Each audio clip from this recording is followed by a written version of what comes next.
Et salut à toutes et à tous les passionnés de musique en tout genre, bienvenue dans ce troisième épisode de la série Music and Movies. Alors oui, je relance cette série que je n'avais pas faite depuis un très long moment. Dans cette série, pour du coup les nouveaux arrivés sur la chaîne, je vous parle de films ayant un rapport avec la musique, donc que ce soit des comédies musicales ou bien des biopics par exemple. Donc dans les épisodes précédents, je vous avais parlé tout d'abord de The Doors, de Oliver Stone et ensuite du film Footloose de Herbert Ross. Donc j'avais beaucoup aimé vous en parler. Alors faut savoir que moi je suis passionné de cinéma et j'aimerais bien vous en parler au travers de cette chaîne YouTube.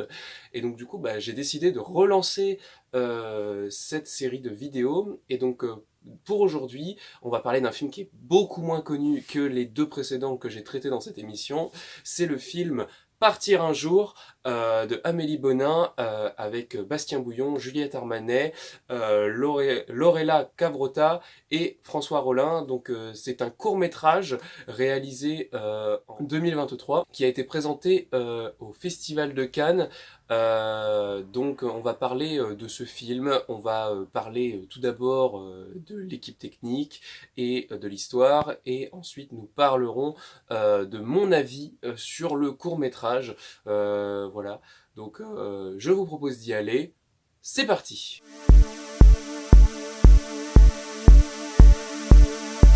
Donc ce film, Partir un jour, de Amélie Bonin, c'est un court-métrage sorti en 2023, comme je vous le disais plus tôt. Donc cette réalisatrice n'est connue que pour avoir participé à l'écriture d'épisodes sur la série Parlement, donc une série du début des années 2020, de ce que j'ai pu lire. Le comédien principal, Bastien Bouillon, lui en revanche est beaucoup plus connu pour des rôles très récents. C'est un acteur montant dans l'industrie du cinéma français, notamment pour avoir joué dans Monsieur Aznavour, film récent que je n'ai pas vu personnellement, ou bien encore Le Comte de Monte-Cristo, qui était déjà un grand succès en salle et qui aujourd'hui est très populaire sur Internet pour divers mèmes. Je pense que vous aurez entendu du Comte de Monte-Cristo. Ensuite, nous avons la chanteuse et actrice du coup Juliette Armanet. Donc Juliette Armanet qui est connue pour son album Brûler le feu, sorti en 2022 il me semble. Voilà, oui, la même année que notamment l'album Cœur de Clara Luciani, qui était en compétition d'ailleurs aux Victoires de la musique à ce moment-là. Et ensuite, nous avons dans le rôle de la maman du personnage principal joué par Bastien Bouillon, Laurella Cavrota, donc une actrice qui est connue pour beaucoup de petits rôles dans le cinéma français, et notamment dans un film récent avec Benoît Poelvoorde et Camille Cotin, L'art d'être heureux. Pareil, j'ai vu la bande-annonce, mais je n'ai pas eu l'occasion d'aller le voir malheureusement en salle. Et enfin, nous finissons sur l'un des personnages assez important, donc celui qui joue le père, c'est-à-dire François Rollin que vous connaissez sûrement pour beaucoup de sketchs en rapport avec la langue française, mais surtout pour un rôle dans une série majeure de la télévision française, Camelot, d'Alexandre Astier, où il y joue le roi Lot, si célèbre pour ses citations de latin. Donc de quoi nous parle le film Partir un jour? Eh bien, il est question de Julien qui revient sur ses terres natales, donc c'est-à-dire dans le Cotentin, revoir ses parents pour un jour après la sortie de son premier livre, dont nous ne connaissons pas le titre dans le film, et on sait seulement qu'il parle de son parcours de vie, et au hasard, en fait, il va recroiser Caroline, donc jouée par Juliette Armanet, qui elle travaille dans un supermarché, qui elle est restée en province contrairement au personnage principal. Et donc du coup ensemble ils vont passer un court moment, un moment d'égarement, je dirais, pour ne pas faire référence à ce film, même si ça n'a aucun rapport en termes de thématique. Et ils vont se recroiser, ils vont revivre des moments passés ensemble, se remémorer leurs souvenirs. Et du coup, tout cela, ces souvenirs-là, vont être vécus, revécus pardon, sous le spectre de musiques qui ont marqué leur jeunesse. Donc il faut savoir que ce sont toutes des musiques du siècle dernier qui sont utilisées. Donc quand je dis du siècle dernier, hein, c'est des années 80-90. Hein. On a tout d'abord qui introduit le film la chanson Partir un jour, voilà, hein, qui n'est pas là pour ses paroles fondamentalement, mais qui introduit le film. Nous avons également L'encre de tes yeux de Francis Cabrel, qui aura une importance assez fondamentale. Nous retrouvons également Ménélique avec son Bye Bye, voilà, hein, chanson très populaire dans les années fin 90, début 2000, et enfin également le Tu m'oublieras de La Rousseau, qui était une reprise déjà de Irma Jackson. Voilà. Donc voilà pour le pitch du film. Maintenant, on va passer à la seconde partie où je vous donne mon avis sur ce court métrage. Sachez une chose, j'ai beaucoup aimé ce court-métrage. En effet, je ne l'ai pas trouvé redondant, je n'ai pas trouvé beaucoup de facilité, voire même pas du tout. Hein. On va tout d'abord commencer par détailler l'ensemble des personnages.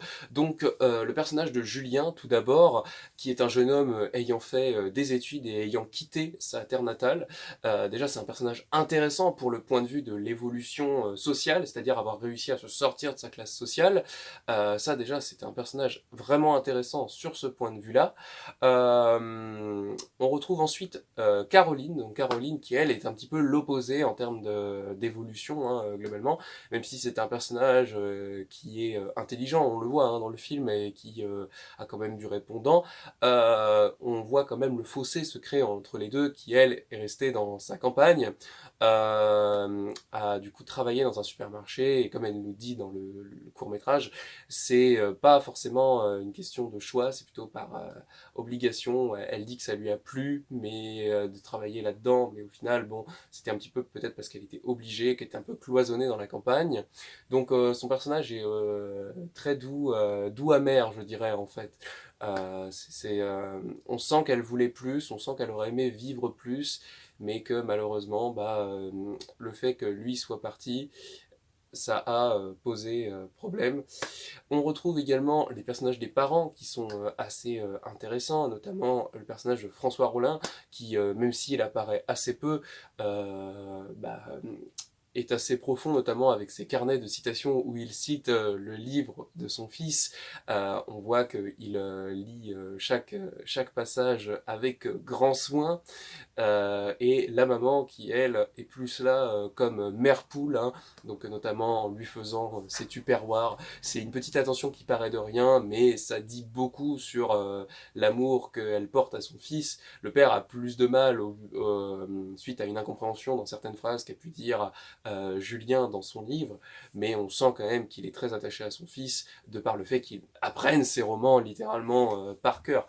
Enfin, voilà pour les personnages. Ensuite, on peut passer à la réalisation. Donc la réalisation qui n'emploie pas vraiment de facilité scénaristique et qui a une vraie identité visuelle. On commence tout d'abord, alors on parlera des musiques à proprement dit juste après, mais le film s'ouvre sur le Partir un jour des To Be Free et en fait, à l'image, nous le voyons affiché comme un texte de karaoké qui se déroulerait en fait et du coup, ça visuellement, c'est une idée qui peut paraître toute bête, mais qui visuellement est intéressante et qui dit beaucoup sur la nature du film.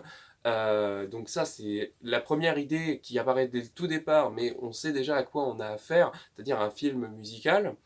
Ensuite, on a, je dirais, pour créer un décalage entre le personnage de Julien et les trois autres personnages, donc c'est-à-dire Caroline et ses parents, une sorte de filtre un petit peu comme si on se trouvait à une autre époque, dans les années 90, au moment où il a vécu sa jeunesse avec Caroline. Donc notamment, on le voit par diverses choses. Le filtre à l'image qui vieillit un petit peu, le camion du père, hein, qui est un camion datant du siècle dernier et qui était un véhicule très employé à la fin des années 90, début 2000. Également les tenues des personnages, hein, quand il ressort son sweat bleu de la des cartons de déménagement, parce qu'en fait ses parents font un déménagement hein, dans le court-métrage, et bah, du coup il retrouve ce sweat bleu qui donne une esthétique assez datée, qui a au moins 20-30 ans aujourd'hui, et ça c'est plutôt intéressant pour montrer ce décalage. J'ai bien aimé cela. Et également bah, aussi l'esthétique de la maison ainsi que la mobilette de Caroline nous montre clairement qu'il y a un décalage entre la campagne et la ville, sans pour autant être insultant envers la campagne de la part de la ville en fait, hein. C'est pas pour stigmatiser, c'est juste pour montrer le décalage qu'il peut y avoir entre certaines personnes, juste. Et voilà, maintenant je vais vous parler de la musique à proprement dit. Là où la musique aurait pu être très facile dans ce film à amener de manière un peu gratuite, et bien en fait dans ce film de 25 minutes, on ne retrouve que seulement 4 chansons et c'est bien suffisant. En effet, on n'a pas ici un effet Suicide Squad, hein. Pour ceux qui ne savent pas ce qu'est l'effet Suicide Squad, c'est en fait Suicide Squad, donc c'est un film de 2016, hein, pas celui réalisé par James Gunn, parce que je l'ai pas vu, celui-là je peux pas dire grand chose, mais on avait des musiques toutes les 5 minutes, et ça se finissait sur Bohemian Rhapsody. Réussir à ne pas vous faire aimer Bohemian Rhapsody dans un film, c'est quand même très fort. Donc là, non, c'est pas du tout surchargé, les musiques ont du sens, donc le Partir un jour, comme je vous le disais plus tôt, qui n'a pas été forcément choisi pour ses paroles, mais juste pour ancrer l'idée que le film, bah, il parle du fait de revenir à ses origines, mais en même temps, bah, à un moment, il faut partir. Et voilà, c'est pas pour le message fondamental de la chanson, hein. Euh, et ensuite, du coup, s'ensuit, après que Julien ait recroisé Caroline dans son supermarché, quelques paroles de l'encre de tes yeux de Francis Cabrel. Et là, pour le coup, on commence à comprendre l'effet nostalgie, les souvenirs qui commencent à revenir au travers de cette chanson, et le fait qu'à l'époque, bah, il n'a pas osé lui dire qu'il était amoureux d'elle, alors que bah, du coup, là, les paroles qu'il va utiliser, je vous mettrai un extrait des paroles qu'il utilise, nous signifient clairement qu'il l'aimera toujours, malgré le fait que leur histoire n'est pas possible, et ça, il le sait d'avance. Donc ça, c'est, je pense, l'un des meilleurs passages de ce film. Et donc après, il va y avoir une scène qui se passe à la piscine, où ils vont revivre un moment qu'ils ont vécu ensemble, parce qu'en effet, lui, quand il était plus jeune, Julien faisait de la natation. Du coup, ils vont aller à la piscine de nuit, partager un moment, et à un moment, il va y avoir un échange de drague, hein, on va dire clairement, sur Bye Bye de Ménélique. Voilà, un titre où un homme et une femme se draguent plus ou moins, et où une femme dit à l'homme de faire attention à ce qu'il fait et à ses actions pour ne pas la perdre justement. Et cette scène se coupe par une scène qui est très intéressante. C'est pour moi le retour à la réalité absolument génial, mais qui est très triste pour les personnages. C'est un appel de la femme de Julien pour lui demander s'il rentre. Et donc du coup c'est là que Caroline découvre que Julien va être papa. Et c'est là que le film, du coup, bah, le moment d'égarement, de nostalgie, se coupe complètement, et donc du coup chacun va retourner à sa vie. Et enfin, le film se termine sur Tu m'oublieras de Larousseau. En effet, le personnage de Julien finit par quitter la Normandie pour retourner sur Paris, à sa vie, avec sa femme, à son livre qui se vend à des milliers d'exemplaires à travers la France. Et donc du coup, cette chanson est assez brillante, car en effet, Juliette Armanet interprète magnifiquement bien cette chanson. Vraiment, elle porte cette chanson. Moi, quand j'ai vu la scène, ça m'a foutu des frissons, tellement c'était fort, et tellement elle avait l'âme de cette chanson en elle, je dirais. Et donc du coup, ouais, on sent vraiment l'âme, et cette chanson est là pour signifier que leur amour n'est pas possible, mais qu'elle ne l'oubliera pas, par contre, pour elle, elle est moins sûre que lui ne l'oubliera pas. Voilà. Donc, c'est là que se termine ce film. Donc c'est vraiment un film que j'ai trouvé très intéressant par rapport aux questions de classe sociale, à l'utilisation de la musique, hein, comme on l'a vu, elle n'est pas surchargée, c'est pas une agression sonore à toutes les minutes du film. Et pour en revenir à la question de classe sociale, donc, comme je l'expliquais plus tôt, on sent véritablement le décalage, hein. Lui, il fait partie d'une classe aisée, enfin aisée, non, c'est pas vraiment le bon terme, mais une classe assez confortable, vivant à la ville, alors que ses parents sont restés à la campagne, tenant leur petit commerce du coin, et elle est caissière dans un supermarché de province. Donc c'est là qu'il y a vraiment un décalage. Et puis tout à l'heure, quand je vous disais tout ce qu'il y avait par rapport à l'esthétique du film, c'était aussi pour signifier ce décalage entre les personnages. Et puis voilà. Et puis une dernière chose que j'aimerais bien dire sur ce film aussi, c'est la phrase sur laquelle il se termine. C'est Julien qui appelle son père pour lui dire qu'il a trouvé l'inspiration pour le début de son second livre. Et cette phrase d'inspiration, c'est on peut quitter les choses, mais les choses ne nous quittent jamais, qui est applicable dans beaucoup de domaines de la vie fondamentalement. Faut jamais oublier là d'où on vient. Faut pas être méprisant sur là où on vient, sur l'endroit où on a vécu étant plus jeune, sur les gens qui nous ont élevés. C'est vraiment un beau message de fin. Et donc ce film, vraiment, j'ai bien apprécié, malgré le fait que ce soit pas du tout un film connu. À vrai dire, ce qui m'a donné envie de le regarder, c'était la présence de Juliette Armanet, qui est une chanteuse que j'apprécie énormément dans la scène française actuelle. Et ça m'a permis de découvrir le comédien Bastien Bouillon, qui est très prometteur, hein, au vu des films dans lesquels il a participé, qu'il va falloir que je regarde très prochainement. Mais donc voilà. Donc ce film est trouvable sur la chaîne YouTube et le site internet de arte.tv. Donc je vous mettrai tout ça bien sûr en description. Voilà. Merci d'avoir vu cette critique avec spoiler, hein. Je le préciserai dans le titre de la vidéo que la vidéo contient des spoilers évidemment. Et donc je voulais vous remercier pour votre visionnage. J'espère que ce troisième épisode de Music and Movie, donc je suis très content d'avoir relancé cette série. Ça me fait vraiment plaisir de vous parler de cinéma et je vais vraiment essayer de vous parler de d'autres films. J'ai quelques autres idées de films qui me trottent en tête, donc si on peut parler de ça ensemble, ça va être sympathique.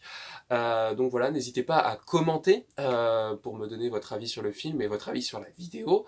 À mettre un pouce bleu aussi pour me dire que vous avez aimé la vidéo, ça me ferait très plaisir, et à vous abonner donc en mettant la petite cloche pour être alerté des prochaines notifications et des prochaines vidéos qui vont paraître sur la chaîne. Et moi il ne me reste plus qu'à vous dire à la prochaine vidéo, portez-vous bien et salut les passionnés.